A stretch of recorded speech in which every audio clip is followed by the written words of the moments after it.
Welcome to Tony Byrne's View, with news you can use. As a chartered financial planner and wealth manager, Tony's passion is to help you retire early and live the life of your dreams with no financial worries. Now to today's episode. How to avoid the pound cost ravaging trap. Global stock markets have performed poorly this year due to a number of reasons, such as the pandemic after effects of huge money creation from so-called quantitative easing and resulting supply chain issues, which have been exacerbated by the Russian war in Ukraine, energy, fuel and food price increases, as well as high inflation and rapidly rising interest rates. As a result of all of these events, stock markets have been extremely volatile. Most investors' portfolios have fallen in value this year. If you are reliant on income from your investments, then pound cost ravaging certainly affects you. Negative pound cost averaging or pound cost ravaging is the effect on your investments of having to cash in increasing amounts in order to support a withdrawal of a regular amount of income when stock markets are falling. So when markets fall in value, you suffer the triple blows of falling values, further reductions due to your income withdrawals, and a potential fall in your future investment income. This is especially a risk where the investment is recent and you have only just started taking an income from it.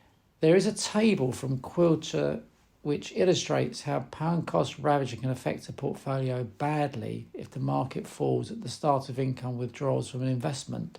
There are two scenarios which have identical returns over a 5-year period, but they're not in the same order.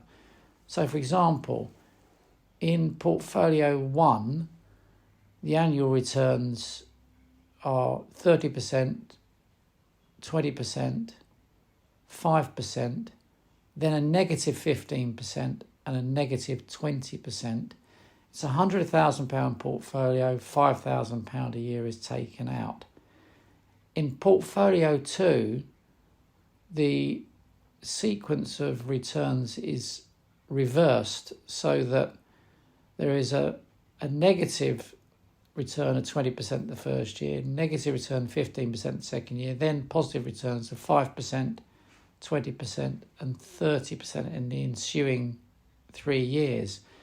So under portfolio 1 and 2, same amount of money invested, 100,000 each, same level of withdrawals, 5,000 each, same cumulative return over the 5 years, which is 11% for each portfolio.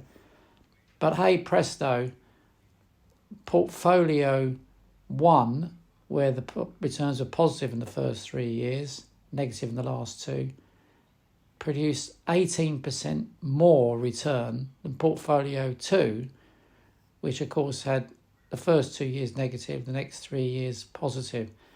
So the 100 grand invested in portfolio 1 gives you £91,130 after £5,000 a year withdrawals over 5 years, as portfolio 2 gives you £76,933, which is about £14,000 less, purely because there were falls in the early years rather than rises.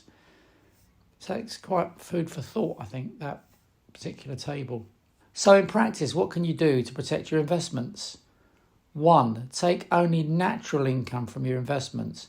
One strategy is to only withdraw the natural income from your portfolio, which is the interest and dividends from your investments. However, this is only likely to be effective if your portfolio has a high level of income.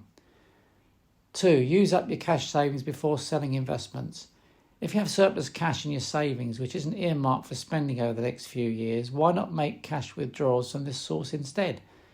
Even with the recent rise in interest rates, the amount you can earn from cash deposits is still fairly modest. 3. Review your investments. Now may be the right time to review your investments with the goal of switching to higher income producing assets.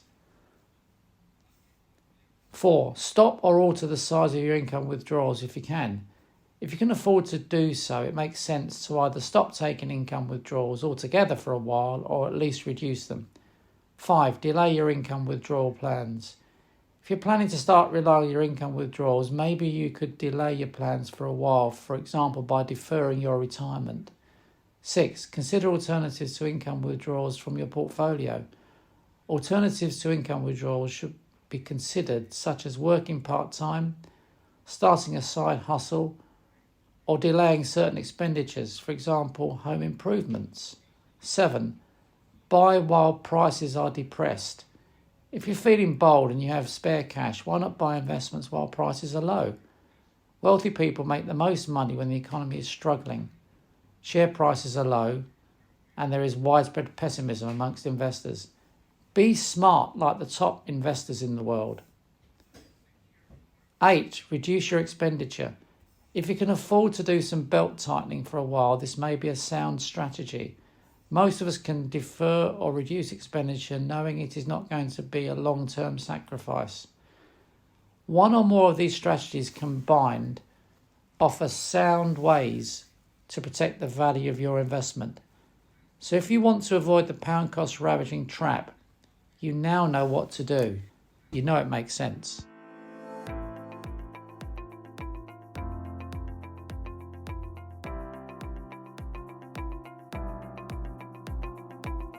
Thank you for listening to today's episode. If you enjoyed it, don't forget to share it with your friends and family. For more information, head to www.wealthandtax.co.uk.